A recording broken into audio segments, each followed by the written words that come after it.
yung balita na all of my siblings are back home.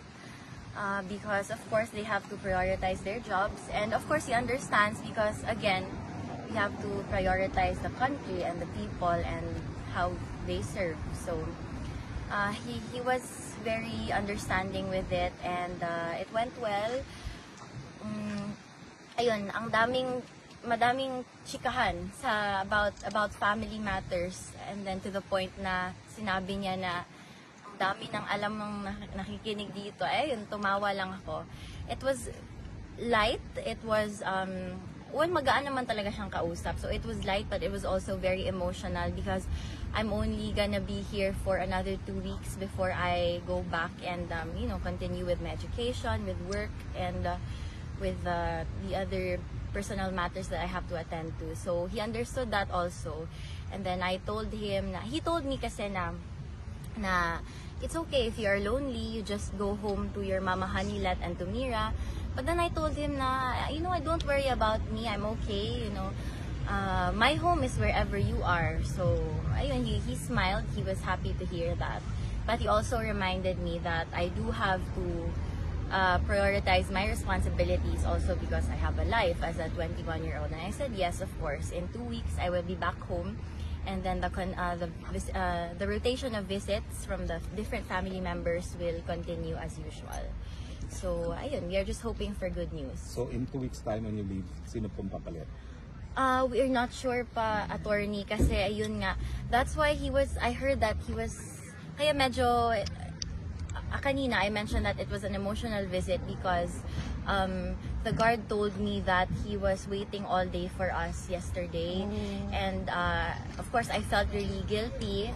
I mean, yes, it was an honest miscommunication and just the lack of organization with the arrangements namin sa DU, but he understood naman, and he said it's okay, this will not last forever and I am okay, do not worry about me. So ayun, there has been a lot of miscommunication lang lately, but ayun, naayos na namin ngayon. That's why I was able to visit. And kagaya, nakita nila kanina na late na naman ng konti. So well, I had to explain to him also that my classes was until almost 7 a.m. this morning. So I slept at 7 a.m., woke up at 12 p.m. and then I had to rush here. So good naman na inaalaw kayo ng online. For now, it's online talaga because of the situation in the Philippines, The rain and flood. Sana yung nila, bakit ganun yung... Well, bahala na sila, I won't talk about it. But ayun, all I can say that is he's good, he's healthy and thankful and happy that, he has family who loves him. And ayun, sabi ko, see, you are so blessed with children and grandchildren like this.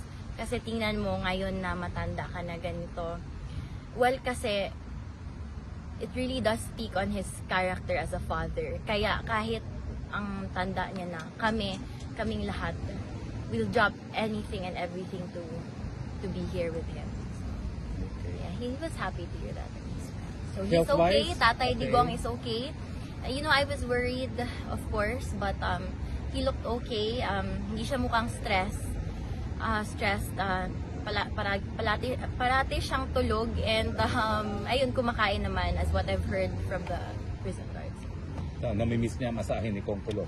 Yes, ayun nga, sabi ko, sorry ha, hindi ako naka-crash course, hindi ako ganun kagaling, pero sige lang, maybe before I leave, magmamasahe ako sa kanya. And so to make up for it, I just sang him a song before I left. And ayun, nakasmile na. So, ayun, that's all I can share because of course we want to abide by the rules and regulations by the EU para walang unwanted consequences. Alam ba ni Tatay Digong na bawal na rin to share yung mga...